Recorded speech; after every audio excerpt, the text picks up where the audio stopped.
Galbay di pinjol legal, pinjol raksasa. Habis itu kita akan masuk ke dalam BI checking. Menurut dari teman-teman semuanya, saya nggak tahu Anda dapat informasinya itu dari mana. BI checking ini hanya berlaku untuk 2 tahun. Setelah 2 tahun, BI checking akan hilang dan data-data kita kembali bagus lagi. Pertanyaan saya buat teman-teman semuanya, ada teman-teman menemukan hal seperti itu yang mana itu hanya berlaku untuk 2 tahun saja tentang BI checking? Biar saya terangkan sama teman-teman semuanya, dan apa yang harus dilakukan juga buat kedepannya, mengingat banyak orang yang mengalami galbay di pinjol-pinjol besar, di pinjol-pinjol yang telah resmi terverifikasi terdaftar di OJK. Setuju nggak saya bahas ini? Mungkin selama ini teman-teman belum melihat secara spesifik benar atau tidak BI checking ini hanya 2 tahun atau lebih atau kurang gitu loh. Ya, kalau setuju ketik setuju di dalam kolom komentar. Tapi sebelum saya melanjutkan juga, teman-teman semuanya jangan lupa juga ya untuk disupport juga channel ini, didukung juga channel ini supaya saya makin semangat lagi memberikan motivasi, edukasi buat teman-teman semuanya. Oke? Mengenai tentang BI checking, ya, BI checking yang mana itu hanya berlaku 2 tahun. Saya mungkin kasih garis bawah dulu buat teman-teman semuanya. Dulu mungkin, ya, dan saya pun ada juga membikinkan videonya bahwasanya BI checking di pinjol hanya berlaku untuk 2 tahun. Ya, itu dulu teman-teman semuanya. Oke, jadi Anda mau galbay di pinjol manapun, BI checking Anda akan cacat selama 2 tahun. Setelah 2 tahun itu akan pulih lagi. Itu sewaktu BI checking masih di bawah naungan Bank Indonesia. Ya, tapi kenyataannya hari ini BI checking sudah nggak dipakai lagi gitu loh. Yang dipakai namanya SLIK, Sistem Layanan Informasi Keuangan. Ya, dan itu bisa diakses melalui IDEP gitu loh ya. Di sana apa akan ada gitu loh ya teman-teman semuanya. Ini saya jelaskan dulu buat Anda semuanya ya, biar Anda paham tentang BI checking itu dan dari mana asal-asalnya kok bisa dia sampai 2 tahun, setelah 2 tahun itu akan pulih lagi. Apa benar skor BI checking bersih otomatis setelah galbay pinjol lebih dari 2 tahun? Ya, ini fakta dan aturan terbaru SLIK OJK. Banyak bertanya-tanya apakah skor BI checking bisa otomatis bersih setelah 2 tahun meskipun mengalami gagal bayar atau galbay pada pinjaman online atau pinjol. Faktanya hal ini pernah berlaku di masa lalu, namun aturan tersebut sudah tidak lagi efektif sejak adanya perubahan sistem tentang SLIK OJK. Jadi nggak ada lagi. Kalau dulu iya gitu loh. Waktu di BI checkingnya iya, tapi BI checkingnya sudah nggak dipakai lagi. Sekarang diganti namanya menjadi SLIK. Walaupun fungsinya sama, tapi naungannya berbeda. Dulu di bawah naungan Bank Indonesia, sekarang di bawah Otoritas Jasa Keuangan ya, melalui dari LJK-nya gitu loh ya. Gagal bayar pinjol tidak hanya berisiko menghadapi teroran debt collector atau DC, tapi juga membuat skor BI checking bernilai merah atau buruk. Skor BI checking yang buruk akan menyulitkan debitur untuk mengajukan pinjaman ke platform pinjol atau lembaga lainnya. Namun beredar informasi bahwa skor BI checking bisa otomatis bersih setelah 2 tahun meskipun debitur tidak melunasi tagihan. Oke, kita lanjutkan ya. Saya lihat dulu ini di sini. Di sini mana yang perubahannya ya. Oke, ini dia ya. Perubahan sistem BI checking ke SLIK.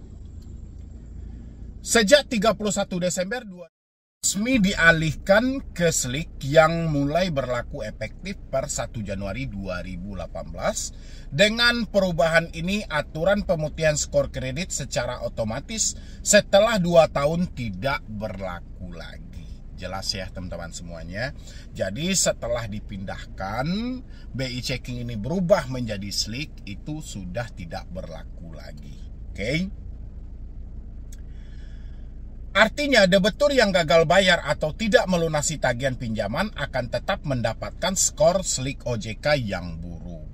Bahkan skor buruk ini bisa menempel pada debitur seumur hidup, sehingga menjadi hambatan saat mengajukan berbagai jenis pinjaman seperti kredit usaha rakyat, KUR, kredit kepemilikan rumah, KPR, atau kredit kendaraan. Nah, itu dia teman-teman semuanya, dan bagaimana cara memulihkan skor kredit.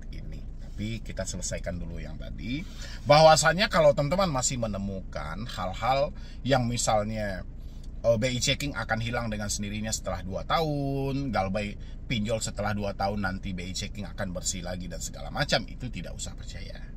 Ya, oh saya sudah cek bang, itu BI checking saya juga tidak ada kok di sana. Kalau memang BI checkingmu tidak ada di sana, mungkin pihak pinjolnya aja yang tidak melaporkan hal itu kepada OJK.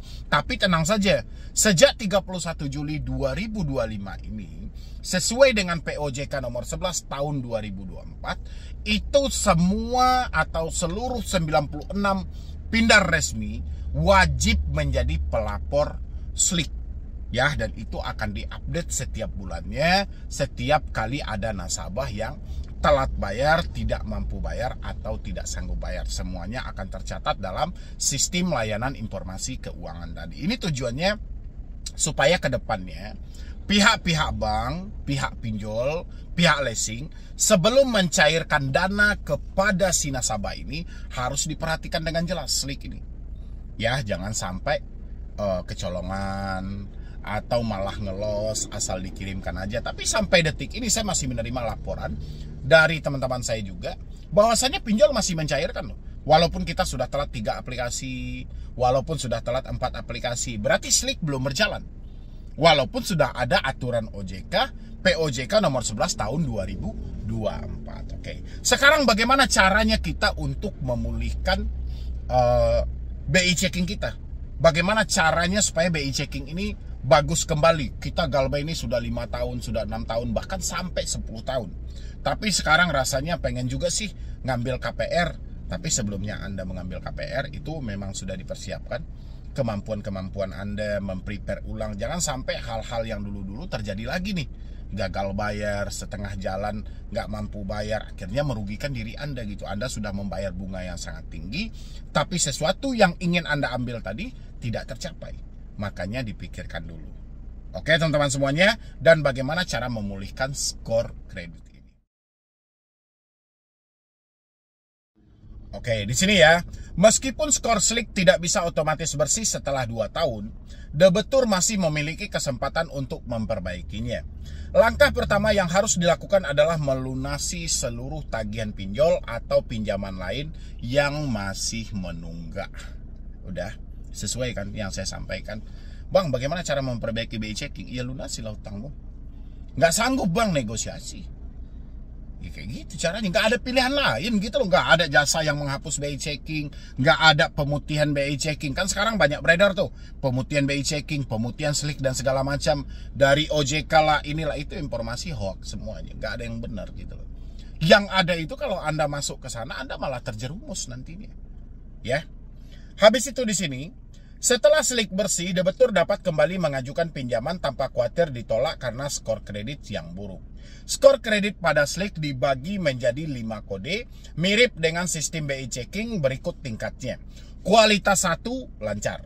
Kualitas 2, dalam perhatian khusus. Inilah yang disebut dengan call 1, call 2, call 3, call 4, call 5. Selalu kan bertanya seperti itu. Jadi call 1 itu disebut dengan lancar, teman-teman semua. Kualitas 2 dalam perhatian khusus. Ya, jadi kalau kualitas 3 kurang lancar, kualitas 4 diragukan, kualitas 5 macet. Ya, jadi itu urutannya. Jadi teman-teman kan selalu bertanya, bang, call 2 bang sampai call 5 itu berapa tahun dan segala. Itu nggak ada berapa tahunnya, sampai Anda melunasinya nanti. Kalau Anda sudah lunasi ya sudah gitu loh. Karena BI checking ini atau SLIK ini gunanya ya untuk berhutang, di luar dari itu nggak ada gunanya. Makanya kalau kita berpikir panjang, kalau kita bermental maju, BI checking bukanlah suatu yang menakutkan. Tapi karena kita ini tidak bisa terlepas dari yang namanya hutang-hutang, tetap apapun pakai hutang dan segala macam, ya ini akan menjadi satu hal yang ketakutan. Ya, itu kembali ke diri Anda aja gitu loh. Oke. Meskipun pernah ada aturan yang memungkinkan skor BI checking otomatis bersih setelah 2 tahun, hal tersebut sudah tidak berlaku sejak beralihnya sistem ke SLIK. Debitur yang gagal bayar atau tidak melunasi tagihan pinjaman akan tetap mendapatkan skor buruk yang bisa berdampak panjang. Nggak apa-apa panjang, kalau bisa seumur hidup. Nah, sampai di sana paham ya teman-teman semuanya yang selalu banyak bertanya sama saya, Bang, berdasarkan informasi yang beredar itu ada yang 2 tahun itu sudah otomatis bagus lagi. BI checking cuma 2 tahun, lewat 2 tahun sudah bersih lagi. Iya, itu dulu. Ya, sekarang sudah berganti ke SLIK. Apalagi sudah ada POJK nomor 11 tahun 2024. Sudah diwajibkan. Tinggal dari pihak pinjaman online masing-masing. Mereka melaporkan atau tidak data Anda ini kepada sistem layanan informasi tadi. Ya, kalau mereka tidak melaporkan, ya sudah, berarti masih aman-aman aja, nggak ada masalah juga gitu. Nggak usah terlalu ditakuti juga soal SLIK ini. Karena semakin bagus namamu di dalam SLIK tadi, semakin besar peluang kamu berhutang. Semakin jelek namamu yang ada di SLIK, semakin kecil peluangmu untuk berhutang. Kira-kira yang bagusnya yang mana? Isi di dalam kolom komentar. Oke teman-teman semuanya, mungkin dari saya cuma itu aja. Terima kasih banyak teman-teman telah menonton di sini, telah mensupport di sini. Mudah-mudahan dengan informasi yang singkat ini dapat membantu teman-teman semuanya, dan jangan sampai terjerumus dengan informasi-informasi yang tidak jelas, yang mana ujung-ujungnya duit. Oke, jadi sekian dulu dari saya, Medi Broni. Wassalam.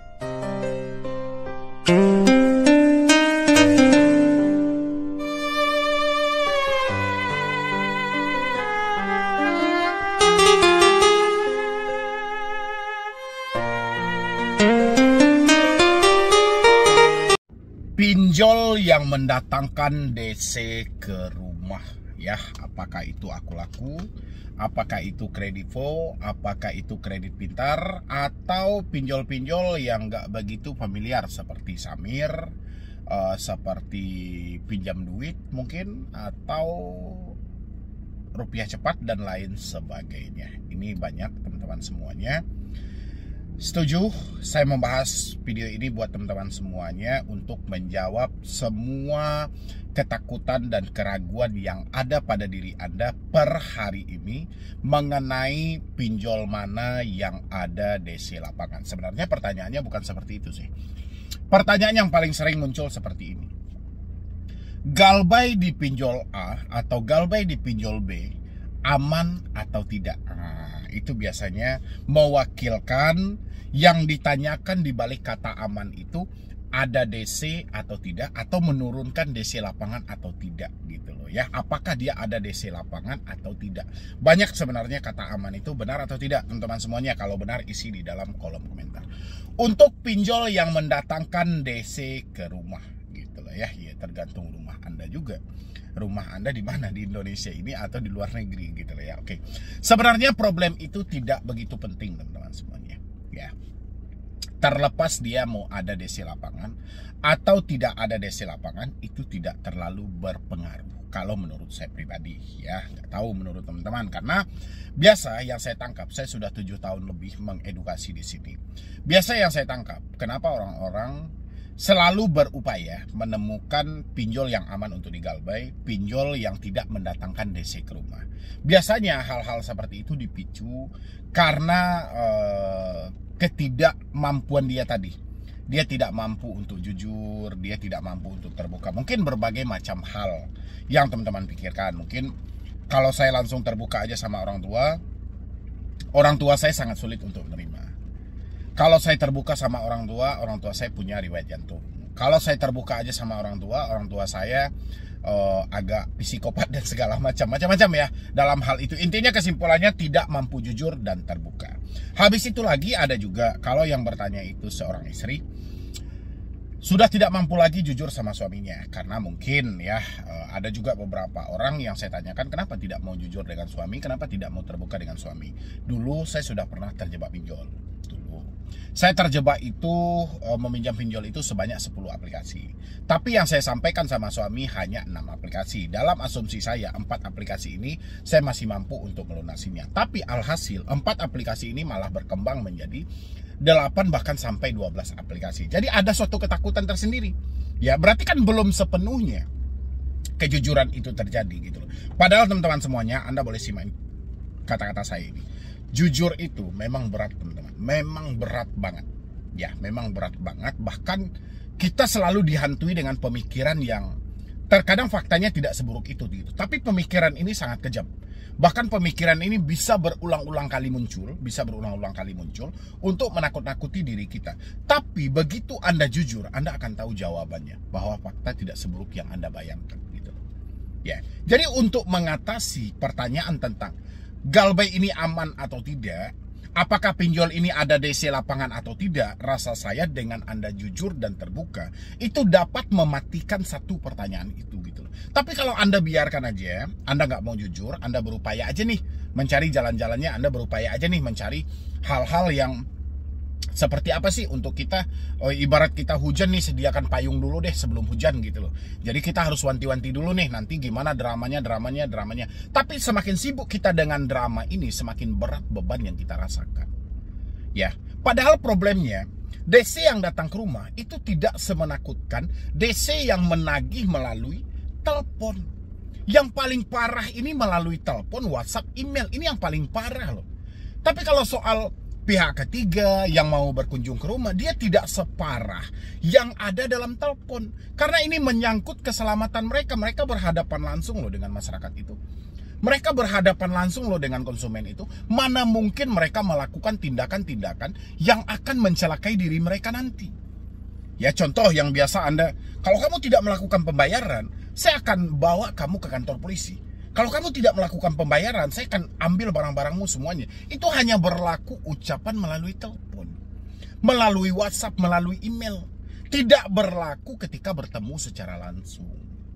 Ya, debt collector yang berkunjung ke rumah Anda itu, dia harus memenuhi syarat-syarat wajib yang diminta OJK, IDKAR. Ini harus ditunjukkan. Surat kuasa menandakan dia perwakilan dari sebuah perusahaan itu. Benar-benar dia diperintahkan oleh perusahaan itu untuk mengambil tagihan kepada Anda. Habis itu sertifikat profesi di bidang penagihan. Ya, kalau mereka tidak mampu menunjukkan 3 ini, status mereka ilegal. Status mereka tidak jelas. Ya, kalau dia mampu menunjukkan 3 hal ini, apalagi sertifikat profesi di bidang penagihan, sudah jelas itu FC-nya sangat berkualitas. Sangat bisa menguasai keadaan, ya, sangat bisa berbicara atau berkomunikasi secara humanis. Mungkin dia melakukan penekanan dan segala macam, tapi ya, sugesti yang ada dalam pemikiran kita ini sudah parah lebih awal. Kita sudah tersugesti sejak awal untuk tidak bisa jujur, untuk tidak bisa terbuka. Akhirnya kita melalang buana memikirkan hal-hal yang tidak penting.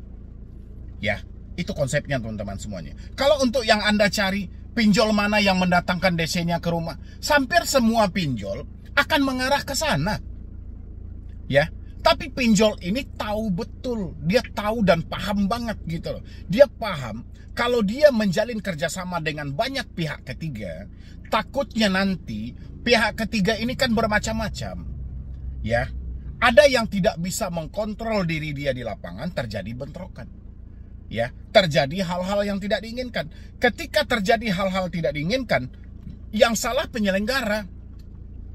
Makanya banyak pinjol yang tidak mau mengambil kesimpulan dulu untuk menjalin kerjasama dengan pihak ketiga ini. Ya, kalaupun dia menjalin kerjasama dengan pihak ketiga, itu hanya sebatas meneruskan penagihan, bukan langsung datang ke rumah. Jadi buat teman-teman semuanya, kalau Anda sampai detik ini masih mencari pinjol mana yang mendatangkan DC datang ke rumah, atau pinjol mana yang menurunkan FC lapangan, saran saya ya, Anda tidak akan menemukan jawaban ini. Kalaupun Anda menemukan jawaban itu, ujung-ujungnya duit teman-teman. Anda hanya ditipuin dengan jawaban-jawaban yang tidak pasti. Yang jelas, walaupun Anda sama-sama telat bayar di satu aplikasi yang sama, kita sebut nih Akulaku. Mungkin ada 10 orang yang mengalami macet bayar di Akulaku. Yang satu dikunjungi 9 orang belum tentu. Ya. Jadi Anda mau ngambil pengalaman siapa? Pengalaman yang 1 orang. Yang ada 9 orang akan tumbang. Karena masalah dia, masalah Anda, masalah Anda. Karena waktu, tempat, jumlah itu membedakan teman-teman semuanya. Jadi nggak bisa Anda pukul rata. Wah, Akulaku tuh sering tuh menurunkan DC lapangannya ke rumah. Terus Anda ketakutan juga. Nggak bisa. Orang itu ya orang itu, Anda ya Anda. Gitu loh. Orang lain dikunjungi, Anda belum tentu. Anda dikunjungi, orang lain belum tentu. Kayak gitu dia caranya, teman-teman. Jadi nggak bisa kita kaitkan ini. Jadi nggak bisa juga Anda ambil pengalaman orang lain. Si A pernah dikunjungi loh bang, si B pernah dikunjungi loh bang, terus Anda juga pengen dikunjungi. Nggak bisa seperti itu. Ya, dan lagian kunjungan itu bukanlah hal yang mengerikan. Anda ingat di media sosial, ada nggak Anda menemukan satu berita aja, diduga karena didatangi FC pinjaman online, satu keluarga atau seseorang nekat mengakhiri hidup. Ada jumpa? Diduga karena kunjungan dari pinjaman online, seseorang nekat mencari racun. Ada? Nggak ada. Yang ada judul beritanya, diduga gara-gara diteror pinjaman online, ditelepon terus-menerus, di SMS terus-menerus, di WA terus-menerus, satu keluarga nekat mengakhiri hidup. Oke. Ya, atau seseorang nekat mengambil keputusan jalan pintas yang merugikan diri mereka. Oke aja. Berarti masalahnya yang paling berat ada di handphone. Bukan soal didatangi. Kenapa teman-teman malah fokusnya ke aman atau tidaknya? Ya, dan lagi kalau Anda mencerna dengan logika yang ada, mau dia aman, mau tidak aman, duit kita nggak ada, ya, nggak ada duit kita. Sekarang dibilangin orang, kamu telat bayar di sana nggak aman loh. Terus, ketika dia menjawab tidak aman, apakah duitmu ada seketika itu? Enggak, karena kan tidak mampu, bukan tidak mau. Terus buat apa kita nih mencari aman atau tidaknya? Oh malu bang sama tetangga, persetan tetangga. Ya, ketika kita miskin tetangga nggak ngasih makan kok. Bang takut bang sama suami, iya karena kamu tidak jujur. Takut bang sama orang tua, iya karena tidak jujur. Makanya jujur dan terbukalah, itu menyelamatkanmu loh. Ya, jujur itu memang pahit teman-teman, tapi jangka panjang itu akan menyelamatkan dirimu. Walaupun kamu hanya berbohong hari ini untuk menyelamatkan seketika, untuk menstabilkan keadaan, tapi kamu akan tergoncang setiap hari. Kamu akan terganggu setiap hari, psikismu akan kena setiap hari gitu loh. Melihat orang berbeda aja sudah takut. Keluar rumah nggak bisa lagi. Seakan kamu fobia gitu loh. Fobia melihat orang baru. Ketakutan yang terlalu berlebihan dampak dari ketidakmampuan jujur tadi. Oke, Anda mau setting kemana? Oh ada orang bang nawarkan backup data bang, penipuan. Ada orang bang yang menawarkan, oh dapat mengkaper DC-DC yang datang ke rumah, penipuan. Apalagi? Satu-satunya yang bisa menyelamatkan Anda dari hal ini, diri Anda sendiri. Berpikir positif buat ke depannya. Faktanya, aman atau tidak itu bukan menjadi patokan dasar. Yang menjadi patokan dasar adalah mampu atau tidak Anda bertahan hidup untuk kedepannya. Di tengah guncangan ekonomi seperti ini. Ini PR besar Anda loh. Daripada Anda sibuk mencari aman atau tidak, pinjol mana yang menurunkan DC lapangan? Ya, walaupun ada daftar dan segala macam, ini pinjol besar bang. Kata orang, ini datang. Gak ada teman-teman. Ya, sudahilah. Semua hal itu sudahilah gitu loh. Kalau enggak, ini enggak akan berakhir. Selamanya enggak akan berakhir. Ya, buat teman-teman semuanya, mudah-mudahan dengan sesingkat video ini, itu mampu menjawab pertanyaan Anda. Jangan lagi Anda bertanya soal aman atau tidak Galbay ini. Apakah dia mempunyai DC lapangan. Rasa saya cukup. Ya, cukup kebodohan-kebodohan itu teman-teman. Cukup dengan pertanyaan-pertanyaan yang tidak jelas seperti itu. Yang paling terpenting hari ini, di tengah lumpuhnya ekonomi, kayak mana Anda bisa bertahan hidup? Makan minum terjaga. Pagi sore bisa makan, kebutuhan keluarga terpenuhi. Ini yang paling terpenting. Ingat, sejak Anda masuk ke ranah pinjaman online, keluarga Anda terbengkalai loh. Ukuran masak buat anak nggak jadi, ukuran masak buat suami nggak jadi, ukuran bisa membantu orang tua nggak jadi, pemikiran nggak karuan. Ya, diminta Anda ngambil bawang aja cabai yang Anda ambil, diminta ngambil garam aja gula yang Anda ambil, karena gangguan, nggak fokus lagi. Ya, apakah Anda mau terus-menerus seperti ini? Anda bisa kehilangan akal sehat loh teman-teman. Ya, makanya hari ini minta petunjuk sama Maha Kuasa. Kalau nggak ada bahu untuk bersandar, masih ada lantai untuk bersujud. Coba bersujud dulu, memohon sama Yang Maha Kuasa, beri kekuatan untuk saya bercerita dan jujur terbuka sama keluarga. Insya Allah semuanya akan baik-baik saja. Oke, walaupun Anda belum ada uang untuk membayarnya, untuk menyelesaikannya. Ya, tapi resikonya tidak seberat yang Anda kira. Oke, jadi sekian dulu dari saya, Medi Broni. Wassalam.